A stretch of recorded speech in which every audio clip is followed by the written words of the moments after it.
एक और महत्वपूर्ण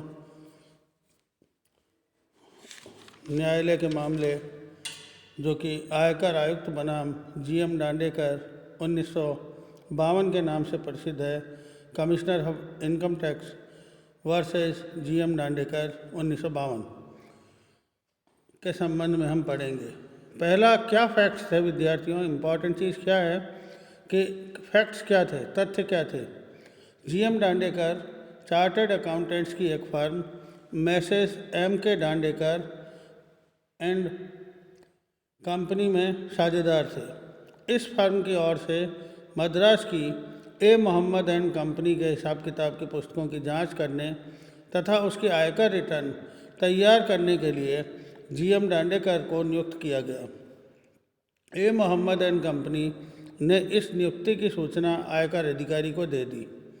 जीएम दांडेकर ने ए. मोहम्मद एंड कंपनी के हिसाब किताब की पुस्तकों की जांच की और उसके आधार पर बहुत से विवरण, स्टेटमेंट्स तथा आयकर रिटर्न तैयार किया। समस्त विवरणों पर श्री जीएम दांडेकर ने हस्ताक्षर किए तथा चिट्ठे के नीचे उसने प्रमाणित किया कि जांच की गई तथा सही पाया गया। ए. मोहम्मद एंड कंपनी ने आयकर रिटर्न पर हस्ताक्षर किए। दिनांक 11 जुलाई 1944 को श्री जीएम दांडेकर ने उक्त आयकर रिटर्न एवं विवरणों को अपने पत्र के साथ नत्थी करके मद्रास के आयकर अधिकारी के पास भेज दिए। उसके पत्र का सारांश निम्न प्रकार था। हमने मद्रास के हार्डवेयर व्यापारी messrs A. Mohammed and company के संवत वर्ष 1999 अर्थात 29 अक्टूबर 1943 को समाप्त होने वाले वर्ष के लिए रखी गई लेखा पुस्तकों की जांच कर ली तथा निम्न रिपोर्ट करते हैं। पुस्तकों की जांच की गई। कौन कौन सी पुस्तकों की जांच की गई उसमें लिखा गया। रोकड़ बही, खाता बही, क्रय जर्नल बही, विक्रय जर्नल बही, अन्य पुस्तकें जो संपत्ति से संबंध रखती हैं, आय, क्रय एवं विक्रय प्रमाणक तथा बीजक, बैंक पासबुक इत्यादि। लेखा पुस्तकें व्यापार की नियमित गतिविधियों में गुजराती भाषा में रखी गई जाती हैं तथा हमारी राय में उनसे तैयार किए गए विवरण एवं अनुसूचियाँ फर्म की सही आय को प्रकट करती हैं। ए. मोहम्मद एंड कंपनी हिसाब किताब की दो तरह की पुस्तकें रखती थी, एक तो नियमित सौदों के लिए तथा दूसरी काला बाजार सौदों के लिए। नियमित सौदों से संबंधित पुस्तकों में दैनिक प्रविष्टि की जाती थी, जबकि काला बाजार सौदों को दूसरे प्रकार की पुस्तकों में प्रत्येक सप्ताह के अंत प्रविष्ट किया जाता था। आर्थिक वर्ष के अंत में इस दूसरी प्रकार की पुस्तकों का योग लगा दिया जाता था और इस योग को नियमित सौदे की पुस्तकों में ले जाया जाता था। संबंधित आर्थिक वर्ष में काला बाजार सौदों वाली पुस्तकों का जो योग नियमित सौदों की पुस्तकों में ले लिया गया वह 97,403 रुपये 97,403 रुपये और 7 आने 6 पैसा के विक्रय की राशि को प्रकट करता था। उस वर्ष के लिए लाभ हानि खाता बनाया गया। उसमें यह लिखा गया कि 997,403 रुपये 7 आना 6 पाई के क्रय का विवरण तथा 1,69,766 रुपये 6 आना 6 पैसा पाई के विक्रय के विवरण फर्म की एक अलग पुस्तक में दर्ज है। आयकर रिटर्न तथा संबंधित विवरणों के प्राप्त होने पर आयकर अधिकारी ने ए. मोहम्मद एंड कंपनी को अपने लेखे प्रस्तुत करने के लिए बुलाया और उनको जांचने पर उसे बहुत सी गंभीर अनियमित बातें मिली, जिसमें सबसे महत्वपूर्ण अनियमितता यही थी कि नियमित लेखों में दिखाई गई बिक्री तथा लाभ हानि खाते में दिखाई गई बिक्री में अंतर था। सबसे महत्वपूर्ण बिंदु है कि नियमित लेखों में दिखाई गई बिक्री तथा लाभ हानि खाते में दिखाई गई बिक्री में अंतर था। 23 अगस्त 1944 को उसने जीएम दांडेकर को अंतर के लिए स्पष्टीकरण देने को लिखा। 23 अक्टूबर 1944 को दांडेकर ने उत्तर दिया कि फर्म की राशि में अंतर इसलिए है कि फर्म ने कुछ बिक्री अलग पुस्तकों में दर्ज कर रखी थी, किंतु दुर्भाग्य से उस पुस्तकों का खुलासा विवरण अब प्राप्य नहीं है। आयकर अधिकारी ने निर्णय दिया कि अलग रखे जाने वाले लेखे अनुचित एवं अविश्वसनीय।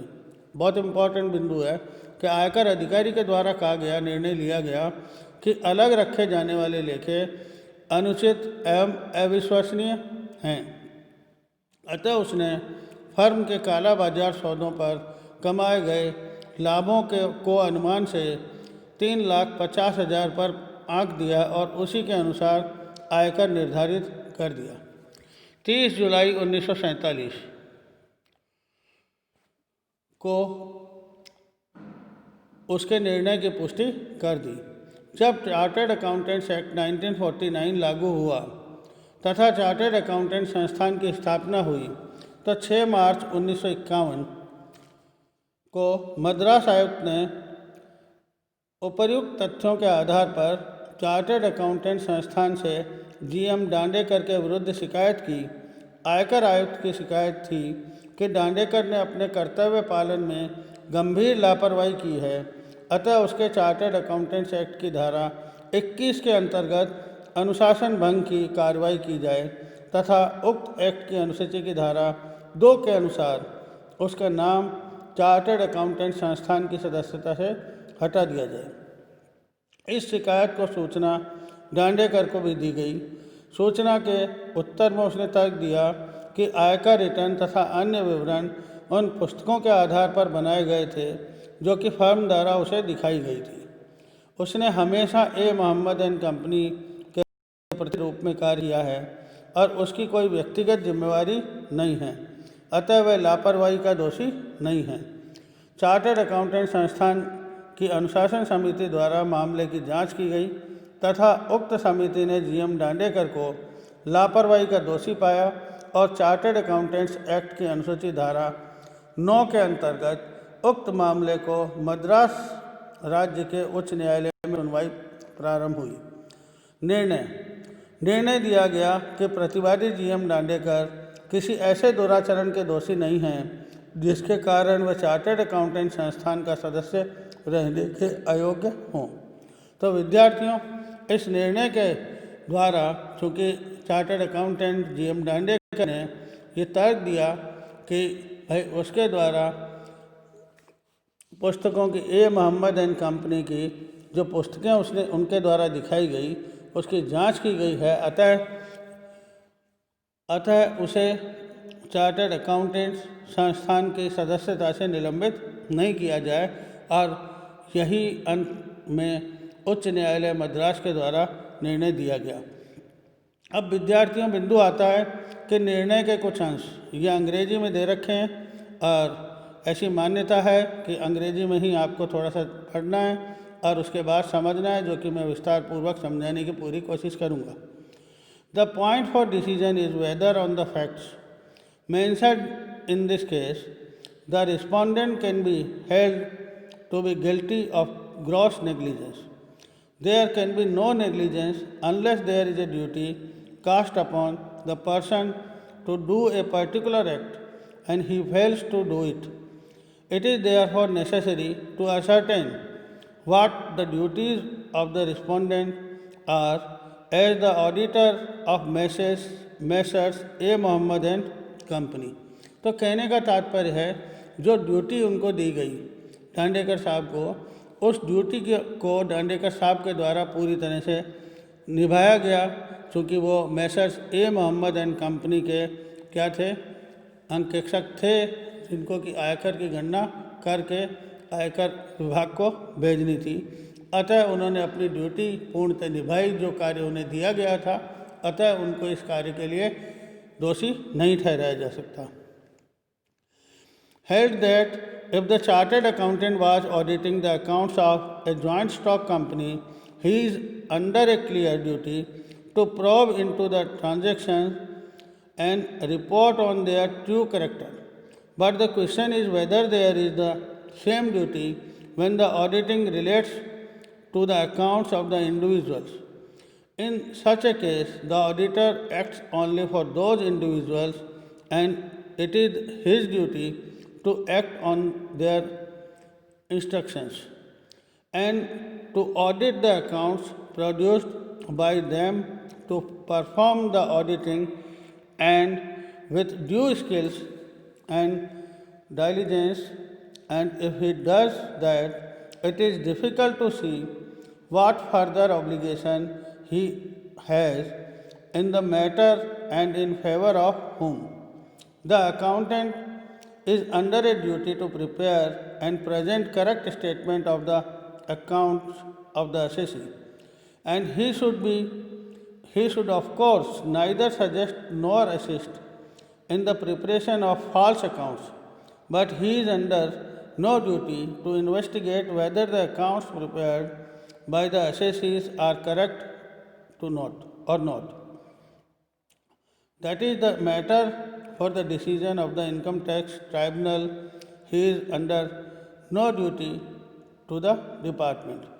अब निष्कर्ष के बारे में बतलाया गया विद्यार्थियों। अंत में एक अंकेक्षक का तीसरे पक्ष के प्रति कोई कर्तव्य नहीं है जब तक कि वह स्वयं मिथ्या लेखे बनाने का सुझाव न दे। बहुत महत्वपूर्ण बात है। अंकेक्षक तीसरे पक्ष के प्रति कोई कर्तव्य नहीं है जब तक कि वह स्वयं मिथ्या लेखे बनाने का सुझाव न दे अथवा उसमें सहायता न करे। उचित सावधानी एवं सतर्कतापूर्वक कार्य करने से उसके दायित्व उत्पन्न नहीं होते। दूसरा बिंदु दिया गया, एक कंपनी के अंकेक्षक एवं व्यक्तियों के अंकेक्षक के कर्तव्य में यह अंतर है कि कंपनी के अंकेक्षक को लेखे की गहनता से जांच करनी चाहिए, जबकि व्यक्तियों के अंकेक्षक को अपने नियोक्ता की सूचना के आधार पर उचित सावधानी एवं सतर्कता का ध्यान रखते हुए लेखों की जांच करनी चाहिए। तीसरा बिंदु है विद्यार्थियों, यदि एक चार्टर्ड अकाउंटेंट्स किसी संस्था की आयकर रिटर्न फाइल करने के लिए लेखापाल के रूप में कार्य करता है तो उसका कर्तव्य है कि वह करदाता द्वारा प्रस्तुत लेखों के आधार पर सही विवरण तैयार करे और सही रूप से प्रस्तुत करे। उसे झूठे लेखों को बनाने में न तो कोई सुझाव ही देना चाहिए और न ही कोई सहायता करनी चाहिए। चौथा बिंदु है विद्यार्थियों, लापरवाही तभी मानी जा सकती है जब किसी व्यक्ति का कोई विशेष कार्य करने के लिए कर्तव्य निर्धारित कर दिया जाए तथा वह व्यक्ति उसको करने में असफल रहे। और अंतिम बिंदु पांचवा, आयकर दाता का प्रतिनिधित्व करने वाले चार्टर्ड अकाउंटेंट्स की स्थिति वही है जो कि न्यायालय में मुवक्किल का प्रतिनिधित्व करने वाले वकील की होती है। उसके कर्तव्य भी वकील के कर्तव्यों के समान है। वकीलों का कर्तव्य है कि मुवक्किल द्वारा दिए गए निर्देशों की सीमा के भीतर कार्य करे। उसका कर्तव्य है कि वे तथ्यों को गलत ढंग से प्रस्तुत न करे तथा न्यायालय को गुमराह न करे। उनको चाहिए कि वे झूठा मुकदमा खड़ा करने में किसी भी प्रकार का सहयोग न दें। उनका कार्य अपने मुवक्किल को संदेह की दृष्टि से देखना नहीं है तथा यह भी नहीं है कि वे जांच करें कि मुकदमा सच्चा है या झूठा है। यह तो न्यायालय द्वारा निर्णय किए जाने पर का मामला है, वकीलों द्वारा जांच किए जाने के लिए नहीं है। अंत में जो ये अंतिम बिंदु है विद्यार्थियों, ये बहुत महत्वपूर्ण था, जिसमें कि ये बतलाया गया कि जो चार्टर्ड अकाउंटेंट जीएम दांडेकर थे उनके द्वारा जो रिटर्न फाइल की गई, उन्होंने जो लेखे ए मोहम्मद एंड कंपनी के द्वारा प्रस्तुत किए गए उसके आधार पर ही रिटर्न फाइल की गई। उनके द्वारा न तो झूठे लेखे तैयार करने का और न कोई गलत प्रकार के दिशा निर्देश दिए गए।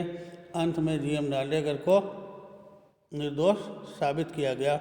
बहुत बहुत धन्यवाद। एक ये लंबा मुकदमा था जो कि हमने आज देखा है, चर्चा की है।